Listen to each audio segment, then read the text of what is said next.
Está no ar o Fuecast, o maior podcast de transplante capilar do Brasil, diretamente do World Fui, com outros dois grandes nomes do transplante capilar.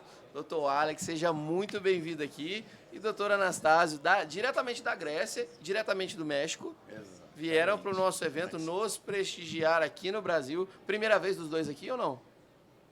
In Brazil, no. No. Second time in São Paulo, third time in Brazil. Perfeito. Sejam bem-vindos mais uma vez.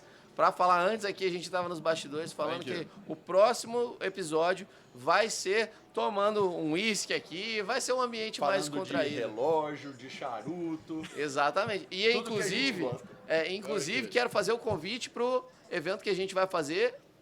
Vai ser na Grécia, na sua clínica, não é? Next meeting will be in Cyprus. Em Cyprus. Aí, ó. Em Cyprus. Yes. Everybody is welcome. Então, estão todos convidados. Vamos todo mundo participar do evento para falar de transplante. E eu quero trazer uma notícia muito importante para vocês que acompanham a gente falando tanto aqui sobre tendências de mercado. É o que a gente fala, né? Estamos no maior evento do mundo aqui falando sobre o FUE, mas a gente falou muito também sobre o long hair e também o transplante sem raspar. O Dr. Alex aqui é dos grandes nomes aí mundiais do long hair, tem uma prática, ele até estava falando aqui comigo nos bastidores que, falou, não, cabelo afro com long hair é muito fácil. Eu falei, nossa senhora, pro expert falar isso, né, aí fica muito fácil. Conta pra gente como que foi essa trajetória sua, essa migração, há quanto tempo você está fazendo cirurgias com long hair? Okay, I start making long FUE since 2018. I start making, trying to start making long FUE. I start making Afro hair in 2016. My first time making Afro hair was in Kenya, in Africa. I was invited by the Plastic Society of Kenya to make a demonstration of single berry shape FUE in Afro hair, and there was only the previous devices, all these old punches, you know, the first punches and all this, and it was a complete disaster because it was not the same, no. And then 2020, Dr. Sanusi introduced me the Zeus device and the new intelligent punch.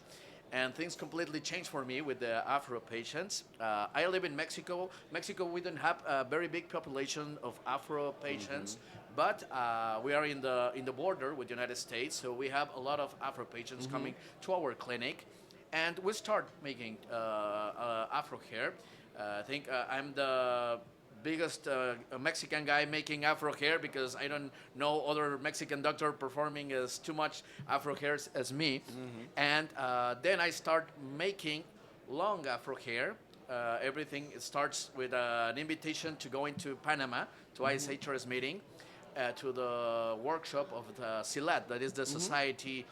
It's a Latin American society. I'm a dermatology guy. Yeah. I went to. You went to. Yes. You were in Panama I went too. I went too. Yeah, Huh? you went. Yeah. Well, there I tell them, okay, I want to perform a demonstration of long hair, and they tell me, all the long hair is completely booked, but you can make long hair in an Afro patient.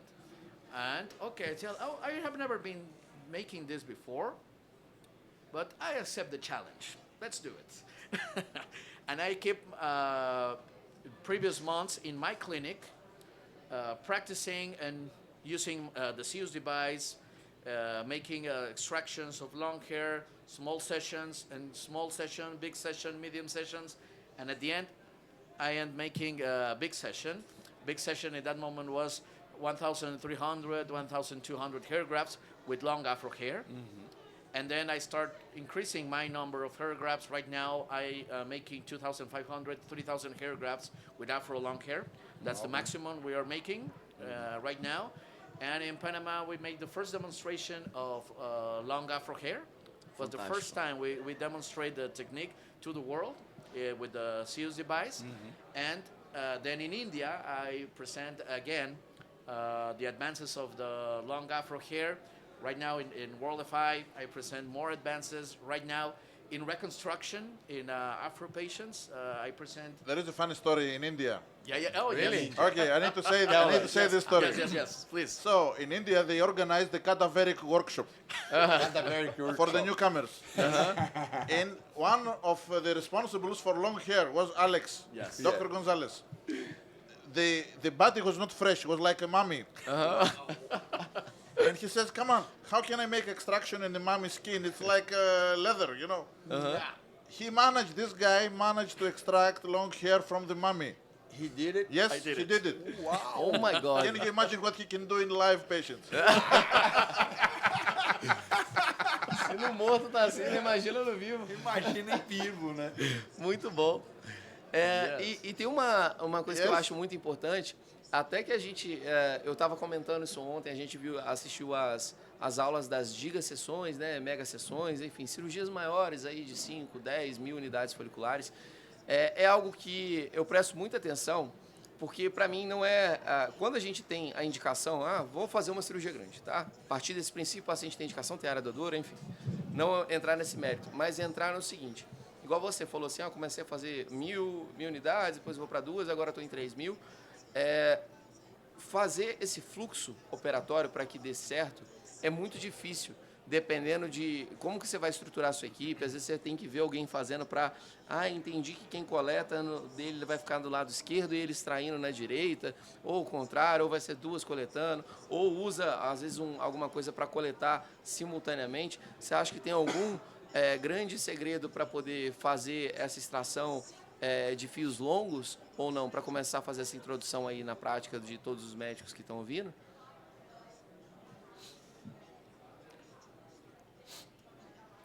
Okay, that's the secret. The most important thing you need to understand is logistic. Logistic is the clue to have a successful long FUE practice. Because a surgeon, you can extract maybe very fast. With these new generation devices, you can make easily extraction of long hair. But the problem is winning time and saving time of your procedure to get a better lifetime for your hair grafts and perform a successful hair transplant. Okay, so logistic, I think it's the most important, and the correct number of persons. Okay, because everything inside the surgery room, making a long FUE, is completely, everybody knows what they have to do. To don't spend time in things that are going to make a failure hair transplant. So yes, you have the surgeon, you need to start an order. And I always tell this to all the doctors. Start, how I start the planning the long FUE patient, I start from the opposite side of my dominant hand always, okay? Because I'm going to start from this side, making these extractions. Meanwhile, I'm in the middle of the head. My rest of stuff is pulling out. Okay. They are no over me. Yeah. Oh, okay. They're pulling out the hair, and I continue working to my dominant In a hand line? side. Yes, Every no. line? You start from the right top to the temporal? bottom. No, the top yes, from the top to the bottom, the bottom. and then to the bottom to the top. So that way I'm not. to the I bottom. don't. Yes, I don't lose the field. I start from top to the bottom, top to the bottom, top to the bottom, bottom to the top, like making a zigzag Okay. movement. So I don't leave any space without extraction, and at that moment my staff can start making So the you don't pulling need to out. come back to another area. Yes, you don't need to Okay. go back. You don't lose time going back. Yeah, right. And this is what you need to train and explain your staff, because your staff knows how is the plan, so they know when you start Yeah. and when you end. Because you divide the hair lateral? Yeah. Okay. Lateral. Because You I divide divide like, up and yeah. down, you know? You- Yeah, you move it again, and then you have to go back to find if you left something. Yes. It makes more sense for me. More sense. Yes. When you divide our donor area Yes. in coronal Yeah, lines, superior and inferior. you have to come back and come back, and you lost where. Yeah. Yes. where- Yes. If you make it horizontal, okay, Yeah. you I go make from this horizontal. side, and you have to go back. And Yes. when you want to go back, your assistant is like, "Oh, I was going to Yes. pull out these ones. I'm gonna stay here until you go back Yes. again to this side. I can pull it out." Very interesting. Makes much more sense. Yes. So you save a lot of time in that way, going up from the top to the bottom, from top to the bottom. That is Very nice. that is the first one. Then always at the end, when you end up all the extractions, and this is going to happen always. Your first helper is going to be maybe in the middle of the scalp, but you end up already here. The surgeon goes out, and the other guy of the team enters, and then go from the sides to the center. You don't left any hair graft. Anotem isso, pessoal, porque isso daí é dica de ouro. Dica de ouro. Vai mudar muito a minha prática, eu vou testar da próxima cirurgia. Eu acho que... Doutor Anastásio, você faz também long hair na sua prática? Como que hoje o seu serviço você se posiciona ali, faz mais outros tipos de cirurgia? Conta um pouco pra gente. Sure. Well, actually, I'm a bit old in this field. I've been doing FUE for 20 years now. My background is plastic surgery, so we do all the range of reconstruction and restoration in terms of hair restoration in all areas, not just the scalp, the face, the eyebrows, the mustache, even the body. So in a modern hair restoration practice, I believe you need to incorporate long hair. Why? Because there are certain indications that help. One is the eyebrow.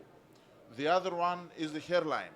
The other one is Afro patients, that there is no real difference. If actually, I agree with Alex, it is easier to extract longer Afro hair than very short trimmed Afro hair. And you know what is one of the things we do in our practice, and this is how we started long hair. What are the most, controlled and small sessions you can start with? In our practice, scars. So we started making restoration of scars in ladies or men with long hair.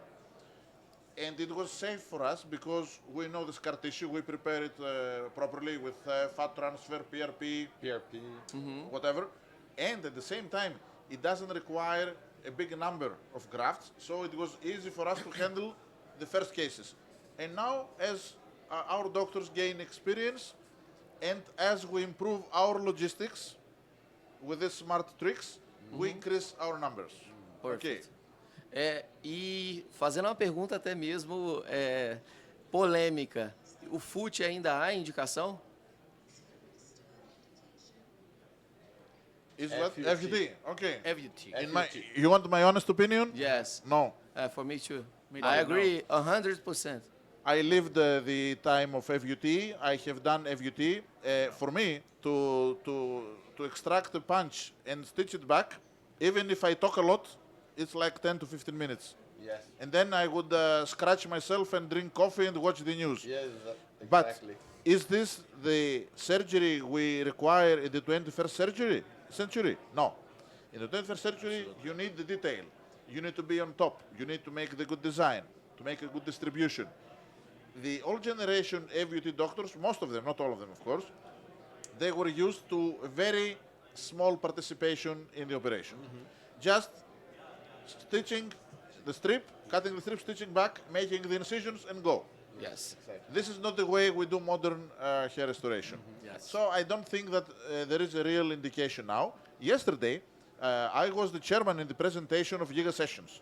And you saw these guys, Felipe, Pitella, Zarev, even we do this in our clinics, in selected patients, even with progress alopecia of Norwood 6 or 7, you can actually, with a combination of scalp, facial hair and body hair, make really big sessions or repetitive sessions and make very good coverage. So this was the only indication for FUT, really progressed alopecia to take one strip. Now, even this indication is very relative. I don't think there is space in modern hair restoration for FUT. Eu posso ser um pouco mais polêmico ainda O que eles acham sobre essas giga-sessões de Zarev, Dr. Zarev e Dr. Pitella? Você quer complementar? Não, eu ia só fazer uma complementação, que assim, é minha visão, eu sou de uma outra geração, então assim, o que eu falo, vocês viveram, então é diferente de mim que entrei aí no mercado há menos tempo, não vivi essa transição, igual, por exemplo, o Paulo também chegou a fazer o FT, mas o que eu vejo acompanhando o serviço de muitos médicos é que houve muito essa resistência de troca de técnica do FUT, porque quem defende, para mim, é porque não quis passar pelo processo que eu passei, por exemplo, de aprender o FUE, porque já fazia bem o FUT, tá? Mas não vejo como falar para um paciente, e sendo bem transparente, falar que eu vou tirar uma faixa de cabelo dele ali, sendo que eu consigo entregar isso no FUE. Assim, é difícil de começar. Só que quem já fazia, fala assim, será que eu vou ter que voltar no início para reaprender o negócio que eu já faço? Então não faz sentido, então é melhor eu criticar. Então, e outra, eu vou sair de 20 minutos de um corte que eu faço no paciente para 5 horas, às vezes, de extração, não faz sentido. Às vezes eu fazia 3 cirurgias por dia, vou fazer uma, financeiramente também não, vou falar que não presta. Então, minha visão de mercado quando eu entrei no transplante capilar foi exatamente essa. Não sei se vocês concordam que viveram essa transição estando ao lado dos colegas. O que vocês acham? Yes, That's true. that's true. And one thing very important, I have been telling this maybe 2 or 3 years, since 2 or 3 years ago. The same thing is happening right now. So, just a few ones are looking at that, a few ones. The rest is like they are completely floating and looking to the sky. But the same thing is happening with long FUE. Yes. And Exactly. what is happening right now? Exactly. Everybody is completely focused in FUE. Now, long FUE, just a few hair transplant surgeons perform nice long FUE, a few ones. This is going to be the next step, okay? And all generation surgeons that continues with the strip surgery, they need to pass to FUE, and then it's going to come long FUE, and they're going to be finished. Like, okay, this is a disaster for me, okay? But right now, I tell you, this is happening, okay? I am the first guy in Mexico. I start long FUE in Mexico, the first one, starting long FUE in Mexico. Nobody is performing at this moment long FUE in Mexico, maybe just another 2 or 3 doctors, and I know them because I train them. Because they Nice. come to me to train with me, okay? But right now, nobody put attention to long FUE, and this is happening again. And long FUE is coming, and it's coming very hard, and it's going to happen the same with FUE. When FUE appeared, everybody was telling, oh, the big mega sessions of FUE, I remember some doctors talk about 2,000 hair grafts, I will tell you 3,000 something hair funny. grafts. That was the giga sessions in that moment. Yes. When I started FUE, we could get extra bonus if we extracted more than 1,000 hair. Yes. Not grass, Hair. hair. 1,000. Yes. We could get extra money for We this. did this, Yes. Olha. FUT technique with combination with a little FUE. Yes. Eu lembro até hoje, minha primeira cirurgia foram... Olha a diferença de geração, né? Minha primeira cirurgia foi de 3.200 unidades que eu fiz. E com todo o auxílio do Paulo, toda a equipe. Então, assim, foi uma cirurgia gigantesca. Você vê a comparação, né? É muita coisa. Inclusive, é muita coisa a nível mundial, que é o que a gente fala com muitos dos médicos que estão começando. E aí eu queria... Vocês conhecem o Dr. Maxim, responsável por estudos na ISHRS sobre câmaras hiperbáricas, né, associadas ao transplante capilar. E hoje, pela manhã, nós entrevistamos ele aqui no Fuecast. E o Dr. Maxim falou que eles têm uma pesquisa em evolução, fazendo com que, em altas pressões na câmara hiperbárica, eles consigam controlar o shedding pós-operatório. Imagine, então, que o próximo passo do long hair FUE só seria crescer o cabelo, né? um long hair definitivo, permanente. Aí o With- jogo muda. Sem nenhum shedding pós-operatório. Yes, and that's a very good comment that you're telling. And I tell you this, I've been making long FUE a few years ago. I just observed that. I haven't made any paper or any research about that.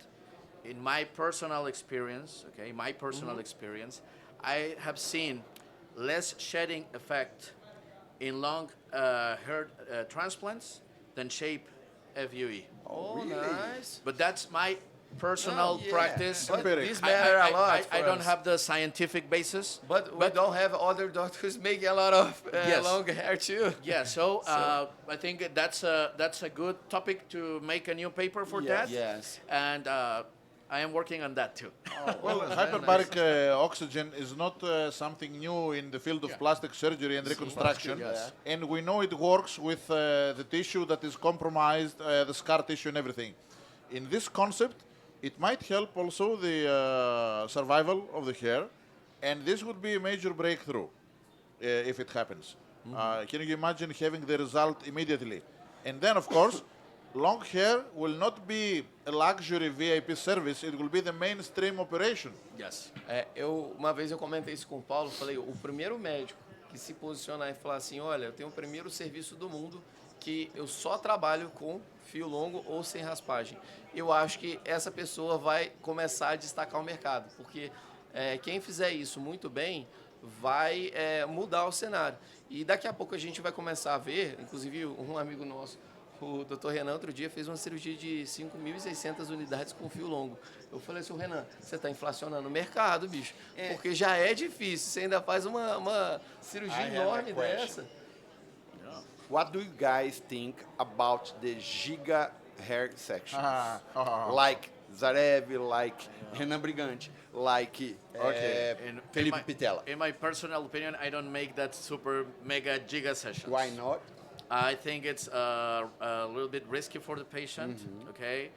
Risky for the hair grafts, and it's a job that you can do it in separate sessions. You can get the same result, different sessions. All right. More safety, okay? And I know, and we were talking about that with Ron Shapiro, that new generations look this kind of procedures and they want to do this. Yes. And It's not...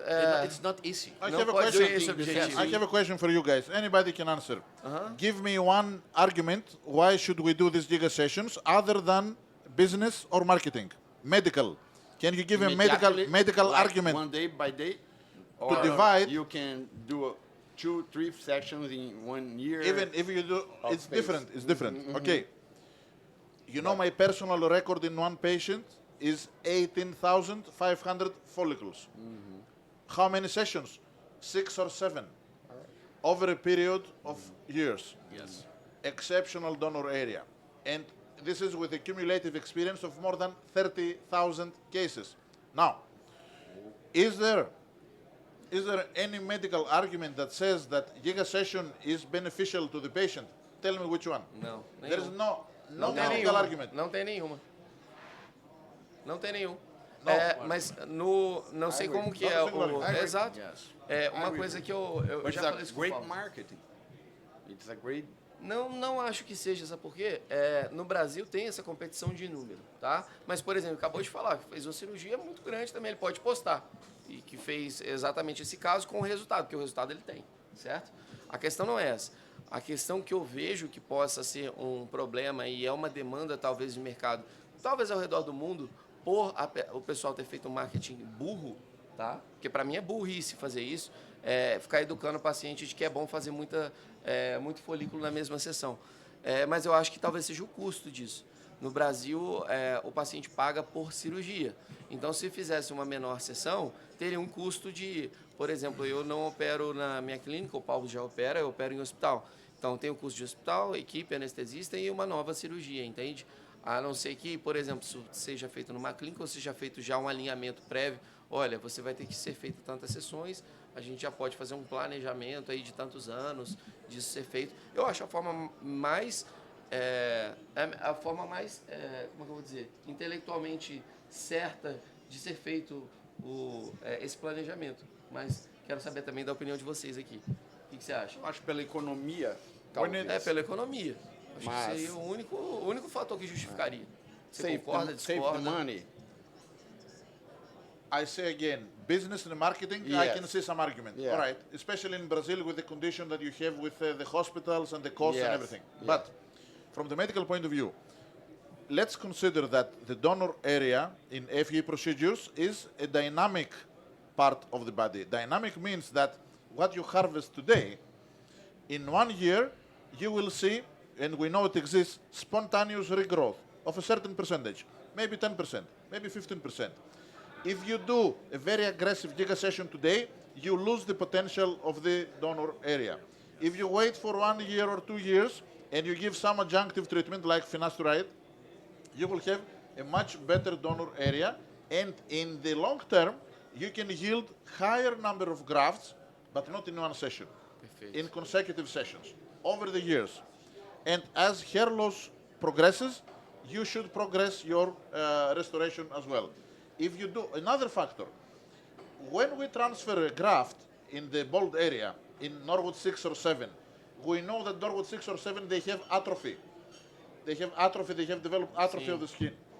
Is this a good plan to place too many grafts too dense together in an atrophic skin? In my opinion, no.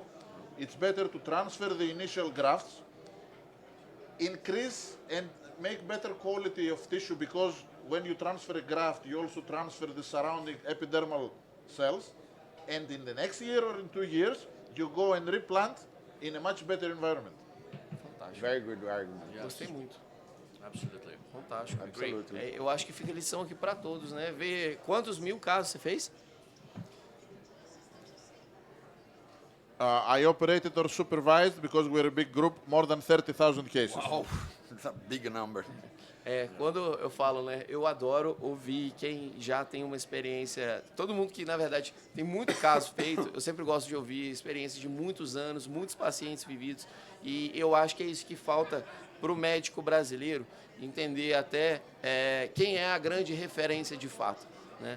Então, por isso até que a gente montou esse podcast, para trazer todas as nossas referências para o público que está aqui, para eles entenderem o que de fato é o transplante capilar, o nível de discussão que eu acho que tem que ter, e para tomar a melhor conduta, né?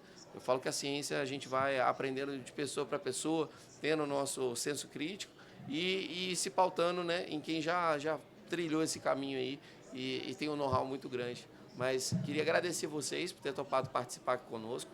Foi, assim, sensacional. E queria que vocês dessem um recado para o pessoal que está em casa, dizer como que eles podem fazer para encontrar vocês nas redes sociais e seguir o trabalho de vocês, né? Okay. At this camera. Oh, All that right. camera. You first. So, I'm Dr. Anastasios Vekris from Greece. You can find me in all social media as Dr. A. Vekris, in Instagram, in Meta, in YouTube, wherever. But most important, always check with your physician what is your current hair loss issue and what are the possible solutions. And remember one thing, there is no magical solution in hair loss. It requires constant treatment with medication in combination with the hair transplantation procedure. If anybody promises you anything different, they just lie to you. Yes. Absolutely. I agree 100%. Great. Yes. Suas And redes sociais? They can Dr. find me. Alex. They can find me as Dr. Alex Gonzalez Q in Instagram. They can also find us as MX Capilar. And my advice to all the new surgeons: learn long FUE, please. Fantástico. Oh, great. Thank you, Para guys. vocês que não seguem a gente aqui nas redes sociais, o @fue.cast, tanto no YouTube quanto no Instagram, sejam todos muito bem-vindos. O meu pessoal, @dr Maurício Reis, tudo junto lá no Instagram. E o meu pessoal, dr.paulomiorali. Pessoal, muito obrigado mais uma vez, outro episódio sensacional e até a próxima. Thank you, guys. Great. Thank you, guys. Good. Thank you, guys. Very, very, very good. Gift for you. Oh, man. Let's take a picture with the mouse, Let's man. take a Yes. I will.